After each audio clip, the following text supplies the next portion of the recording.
Hello friends, home cook মঞ্জুতে আপনাদের সবাইকে অনেক অনেক স্বাগত। আজ আমার রেসিপিতে থাকছে থোড় ঘন্ট। আর আমি এই থোড়ের ঘন্টটা বানাবো সম্পূর্ণ নিরামিষ পদ্ধতিতে।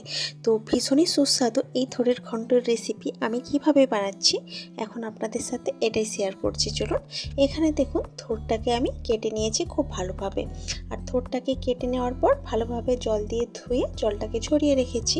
এরপর এই থোড়ের মধ্যে দিয়ে দিয়েছি কিছুটা নুন আর কিছুটা হলুদের গুঁড়ো। নুন আর হলুদ গুঁড়ো দিয়ে এখন এই থোড়টাকে খুব ভালোভাবে কচলে কচলে মেখে নেব। ভালোভাবে চাপ দিয়ে দিয়ে একটু মেখে নিলে কি হবে, নুনটা দেওয়ার জন্য থোড়টা অনেকটাই মজে যাবে। এতে করে কিন্তু থোড়ের ঘন্টটা বেশ ভালো হবে। বেশ কচলে কচলে খুব ভালো করে দেখুন আমি এখানে থোড়টাকে মাখিয়ে নিয়েছি। এখন এটাকে এরমভাবেই রেখে দেব। এখন আমি রান্নাটা শুরু করছি। চলুন, এখানে কড়াইতে আমি কিছুটা সরষের তেল দিয়েছি। সরষের তেলটা যখন ভালোভাবে গরম হয়ে যাবে, তেলের মধ্যে আমি দিয়েছি কিছুটা চিনেবাদামটাকে এখন এই তেলের মধ্যে আমি ভালোভাবে ভেজে নেব। গ্যাসের আঁচটা মিডিয়ামে রেখে চিনেবাদামটাকে একটু এই টাইম নিয়ে আমি ভালোভাবে ভেজে নিয়েছি। যখন সুন্দরভাবে চিনেবাদামগুলো পুরোটা ভাজা হয়ে যাবে, তখন আমি এই তেল থেকে বাদামগুলোকে তুলে রাখবো।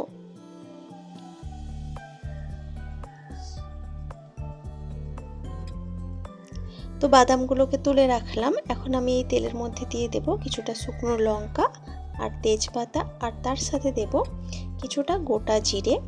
এই ফোড়নটা থেকে খুব সুন্দর একটা গন্ধ বের হবে। তখন আমি এর মধ্যে দিয়ে দেব কিছুটা কুচিয়ে রাখা নারকেল কুচিটাকে এখন কিছুক্ষণ ভেজে নিতে হবে। এই থোড় ঘন্টর মধ্যে নারকেল কুচি বাদাম দিয়ে বানাবো, খেতে ভীষণই সুস্বাদু হয় এই থোড়ের ঘন্টর রেসিপিটি। এইভাবেই নেড়ে চেড়ে কিছুক্ষণ নারকেলটাকে ভেজে নেওয়ার পর এখানে আমি দিয়ে দিয়েছি মাঝারি সাইজের টুকরো করে কেটে রাখা আলু। এখন এই নারকেলটার সাথে আলুটাকেও ভালোভাবে কিছুক্ষণ এইভাবেই নেড়ে চেড়ে ভেজে নেব। তো কিছুক্ষণ এইভাবে নেড়ে চেড়ে আলুটাকে ভেজে নেওয়ার পর এখানে আমি দিয়ে দেব ছোট করে টুকরো করে কেটে রাখা বেগুন। সাধারণত চচ্চড়ি বা ঘন্টতে আমরা যেরকম সাইজের আলু বেগুন কেটে থাকি, আমি কিন্তু সেইভাবেই কেটেছি। এখন বেগুনটাকে দিয়ে দেওয়ার পর সব কিছুর সাথে ভালোভাবে মিশিয়ে নেব এবং এইভাবেই নেড়ে নেড়ে ভালোভাবে ভেজে নেব আলু বেগুন আর নারকেলটাকে।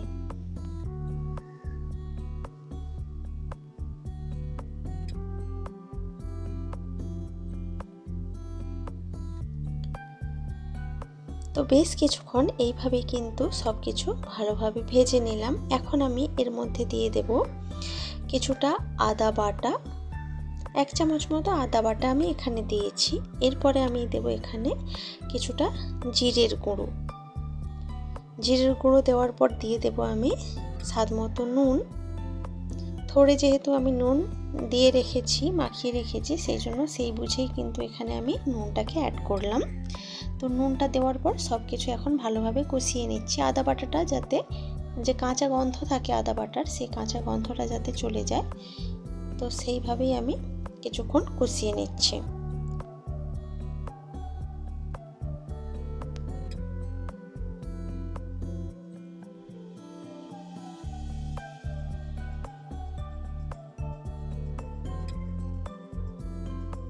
বেশ কিছুক্ষণ এইভাবেই নেড়ে চেড়ে কিন্তু ভালোভাবে সব কিছু কষিয়ে নিলাম। এখন আমি এর মধ্যে দিয়ে দেব আগে থেকে মাখিয়ে রাখা, নুন আর হলুদে মাখিয়ে রাখা যে থোড়টা রেখেছিলাম, সেই থোড়টাকে এখন এখানে দিয়ে দিলাম। থোড় থেকে কিছুটা জলও বেরিয়েছে, সেই জল শুদ্ধই কিন্তু এখানে দিয়ে দিলাম।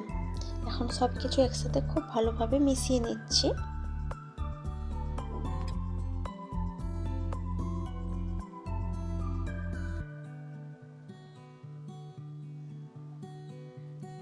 সব কিছু একসাথে খুব ভালোভাবে মিশিয়ে নিলাম। এখন আমি এর মধ্যে দিয়ে দেব অল্প পরিমাণে জল।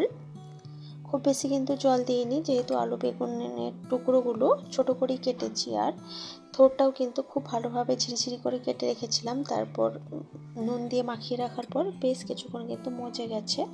তো সেই জন্য সেদ্ধ হতে যতটুকু জল লাগে ততটুকু দিয়ে দিলাম। তার মধ্যে আমি দিয়েছি দুটো চেরা কাঁচা লঙ্কা। এই রান্নাটাতে কাঁচা লঙ্কার গন্ধটা ভীষণ ভালো লাগে। তো খুব বেশি ঝাল যাতে না হয় সেই জন্য আমি আর গুঁড়ো লঙ্কা ব্যবহার করছি না। তো ঢাকা দিয়ে রেখেছিলাম প্রায়, এখানটায় আমি 4 থেকে 5 মিনিট মতো ঢাকা দিয়ে এগুলোকে সেদ্ধ হতে দিয়েছি। 4 থেকে 5 মিনিট মতো পর ঢাকা খুলে দেওয়ার পর একটু নাড়াচাড়া করে আমি আগে থেকে ভেজে রাখা বাদামটা দিয়ে দিলাম, তার সাথে দিয়ে দিলাম কিছুটা চিনি, আর এর মধ্যে আমি দিয়ে দেবো কিছুটা গরম মশলার গুঁড়ো। রান্নাটা কিন্তু প্রায় হয়েই গেছে। তো রান্নাটা নামানোর আগে একটু চিনি, বাদাম আর গরম মশলার গুঁড়ো দিয়ে সব কিছু ভালোভাবে মিশিয়ে নিচ্ছি এবং খুন্তির সাহায্যে একটু নেড়ে চেড়ে তারপর আমি আবারও ঢাকা দিয়ে দেব 1.5 থেকে 2 মিনিট পর্যন্ত। এতে করে চিনিটা গলে গিয়ে সব কিছুর সাথে ভালোভাবে মিশে যাবে। তো 1.5 থেকে 2 মিনিট মতো পর ঢাকা খুলে দিয়ে আবারও একটু নাড়াচাড়া করে একটু শুকনো করে নিচ্ছি, যে জলটুকু রয়ে গেছে ওই জলটুকু শুকনো করে নিচ্ছি, আর আলুগুলো একটু ভেঙে দিচ্ছি যাতে থোড়ের ঘন্টর টেক্সচারটা ভালো আসে এবং খেতেও ভালো লাগবে যদি আলুগুলো একটু ভেঙে দিই। তো এইভাবেই খুন্তির সাহায্যে নেড়ে নেড়ে আলুগুলোকে ভালোভাবে ভেঙে ঘন্টটার সাথে খুব ভালোভাবে মিশিয়ে নিচ্ছি। আর গ্যাসের আঁচটা কিন্তু এখন আমি হাইতে রেখেছি, হাইতে রেখে যে জলটুকু ছিল দেখুন সেটুকু কিন্তু শুকনো হয়ে গেছে। তো এখন একটু নাড়াচাড়া করার পর কিন্তু আমি এটাকে গ্যাসের আঁচটাকে অফ করে দেব। রান্নাটা কিন্তু আমার পুরোপুরি রেডি হয়ে গেছে। একটু ঠান্ডা হয়ে যাওয়ার পর তারপর আমি দেখুন সার্ভ করে দিয়েছি। দেখতে যেমন ভালো হয়েছে, খেয়েও কিন্তু এই রেসিপিটি ভীষণই ভালো হয়। নিরামিষ দিনে এরকম থোড়ের ঘন্টর রেসিপি তো আপনারা বানাতেই পারবেন, ভীষণই সুস্বাদু হয় খেতে, আর থোড় খাওয়া কিন্তু শরীরের জন্য ভীষণ ভালো। তো রেসিপিটি আপনাদের কেমন লেগেছে সেটা কিন্তু কমেন্ট করে অবশ্যই জানাবেন। ভালো লাগলে লাইক, কমেন্ট, শেয়ার করবেন এবং প্লিজ আমার চ্যানেলটি সাবস্ক্রাইব করে আমার পাশে থাকবেন। তো আজকের ভিডিওটা এই পর্যন্তই থাক, দেখা হচ্ছে অন্য কোনো দিন অন্য কোনো ভিডিওতে অন্য কোনো রেসিপির সাথে। তো আজকের মতো টাটা, বাই বাই।